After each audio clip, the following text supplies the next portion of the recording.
United States is fucked. It's just like, I see what is happening, and it makes me sad. What's up, guys? Mickle here, and I think we all feel a little bit like Brad Garlinghouse right now. This video was actually taken a couple of months back, and I think it's safe to say Brad Garlinghouse knew exactly what was coming to the cryptocurrency industry. Guys, in this video, I want to talk about the implications of the SEC's recent settlement with Kraken.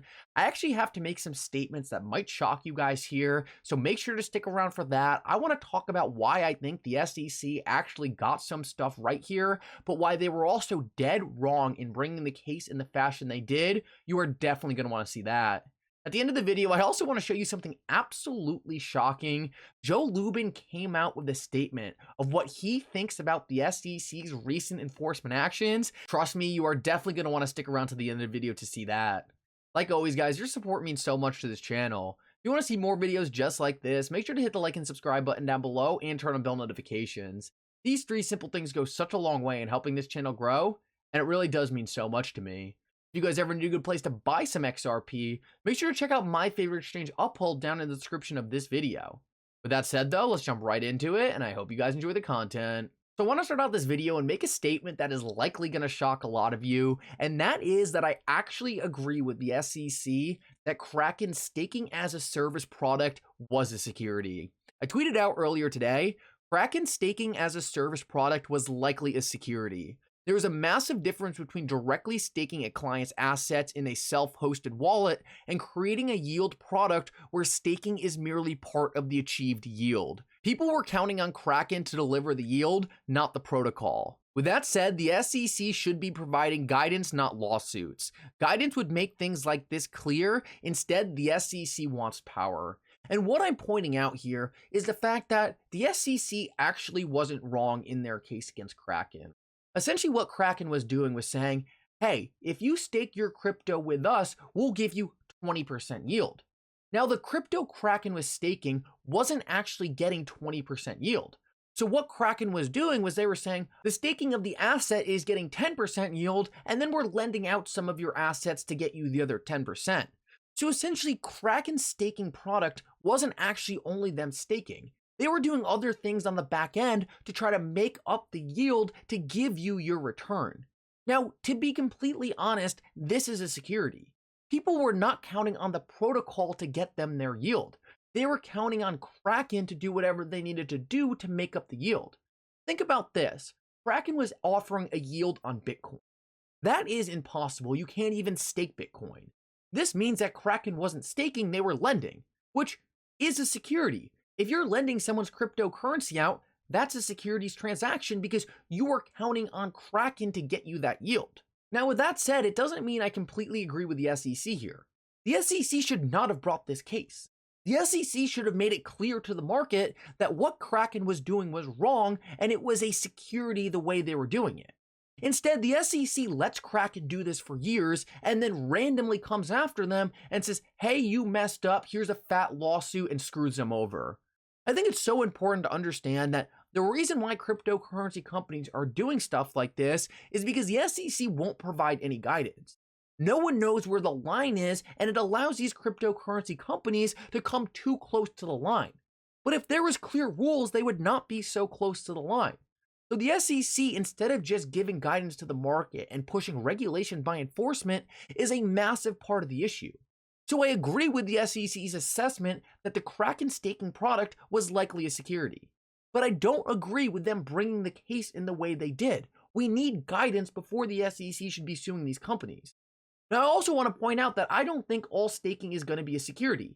If Kraken was just staking assets for you and giving you the yield, well, you're not counting on Kraken for that yield. The yield is coming from the protocol, and therefore I don't think all staking is going to be a security. The fact of the matter is, Kraken was offering a product that was a security, and the SEC was likely right to call it a security. But the SEC needs to provide guidance and stop pushing regulation by enforcement. This is going to end up as another one-off incident, and another cryptocurrency company is going to do something close but not quite like this. And because the SEC is not giving us guidance, we are going to have no idea if that product that the SEC is looking at next is going too far, or it's something like I mentioned where I don't think it should be a security. Now, I want to move on and show you guys a clip of Tim Draper. He's actually an early XRP investor. He's an early Ripple investor. And I really do agree with his analysis on a lot of different things he talks about, especially in the investment community.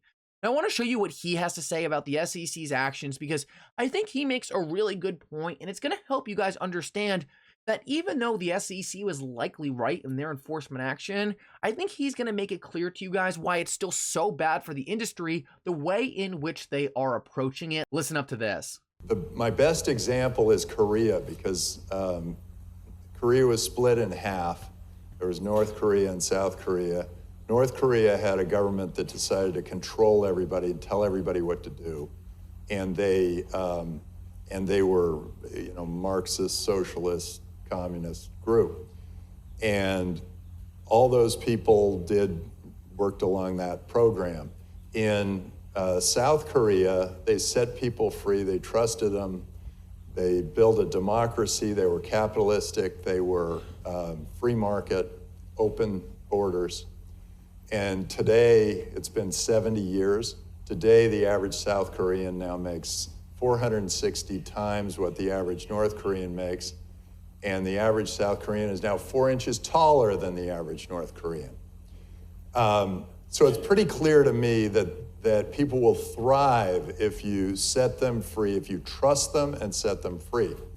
So I take that to, okay, that's sort of the big picture. And so there are countries and they're sort of competing for us. Some are putting down and saying, with weak leaders, are saying, no, you all have to do exactly what we tell you to do. And some are saying, we trust you, we're gonna set you free. And we have a new technology now, and it started with Bitcoin and now the blockchain smart contracts and DAOs that are set to completely transform society. And the weak governments are the ones saying, oh, we have to stop this. It's a horrible thing. What are we doing? I want to keep controlling people with my own currency and my own banking system and my own whatever. And then there are the strong governments, strong leaders who are saying, let's embrace this. Let's trust our people. Let's set them free. And let's build something of great value. And 40 years from now, those governments are going to be the ones that make 460 times what the other governments are making and are the ones who are 4 inches taller. Wow, what a great clip by Tim Draper right there. He really is one of my favorite people to listen to talk about cryptocurrency. And I think he really does nail it. The SEC wants to control everything. They want to stop the innovation, and they want to stop us from using cryptocurrency. In the end, it's never going to work. It's going to fail. The innovation is going to win out. The SEC might as well embrace it. The SEC is trying to make sure that all the big banks don't get run over by this new industry, and instead, he's just going to end up hurting everyone. If he just embraced the tech and built a pathway for cryptocurrency to prosper, the banks would likely be able to adopt it, and the entire country would be a better place. Instead, he's holding back the innovation, and honestly, the best thing for America would be if Gary Gensler stepped down. The good news about that, though, is it looks like the party that's in charge of the House is gonna push forward on investigating Gary Gensler. Now, I have been very critical of them, saying they're taking too long, which they likely are. In their defense, it is government. I mean, they've only had power for a couple months. I mean, it's hard to expect them to really be investigating Gary Gensler already. Government moves slow. I need to accept that. The fact of the matter is they are holding him accountable. It looks like they are asking documents from him relating to FTX. Guys, there are some bodies buried with Gary Gensler, the SEC, and FTX. So it looks like this is going to be the avenue that Republicans take to try to show to the world that Gary Gensler cannot be trusted to regulate the cryptocurrency industry. We're going to have to see how this plays out. Gary Gensler, no matter what you have to say about him, is a master politician. He is likely going to figure out how to squirm his way out of most of this. Let's see how it plays out. The best case scenario, and I've been saying this for a while now, is that Gary Gensler gets so much pressure on him that he just runs away. He steps down. What we could be seeing right now is Gary Gensler getting all the cases out of the way, him making it look like he has a great crypto resume right before he walks out the door.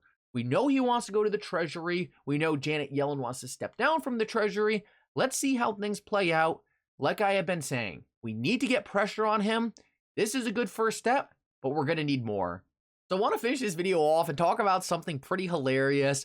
Joe Lubin, who is known for making just absurd statements, came out this week and said that he thinks there is zero chance that ETH is classified as a security. This dude is so funny. The SEC is literally running rampage, suing all these different crypto companies, and he is essentially flaunting it in everyone's faces. Hey, we bribed the SEC a while ago, and therefore we likely won't be in trouble. The funniest part about all of this is there are so many centralized people staking for Ethereum, which is securing the network, and he's coming out and saying, oh, even though the SEC is bringing enforcement actions against actions just like this, we're really not worried about it because we paid them off a while ago. It's absolutely absurd. I don't know if he just thinks it's kind of funny to push people's buttons like this, or he genuinely thinks there is absolutely no risk because of his connections to the government. Either way, it's absolutely shocking. I mean, I really hate this guy just because of what he did, some of the comments he makes about XRP, but I do have to admit, this guy does not care about anything. He does not have a single care in the world. If I was him right now, I would have already stepped down from Consensus with all the shit that's come up.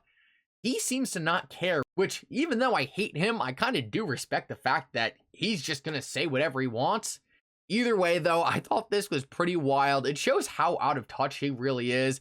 It shows what you get in this world for being close to the SEC. I mean, he got a free pass. He's still getting a free pass. FTX got a free pass. It makes you wonder if Ripple just should have paid off some people to get the pass through the front door. Either way, though, Ripple is going to get the clarity they need through the courts. XRP is going to get that clarity, and they're going to do it the right way. The SEC is going to be stuck behind them. They're not going to be able to come back for them. And Ethereum, there's always going to be a lingering question. Is this a security? Is it not? What's up with ETHgate? I'm just happy this will all be behind us soon. Anyway, guys, thank you so much for coming. I hope you enjoyed this update. If you did, make sure to like and subscribe. It really does mean so much. And for now, Mickle out.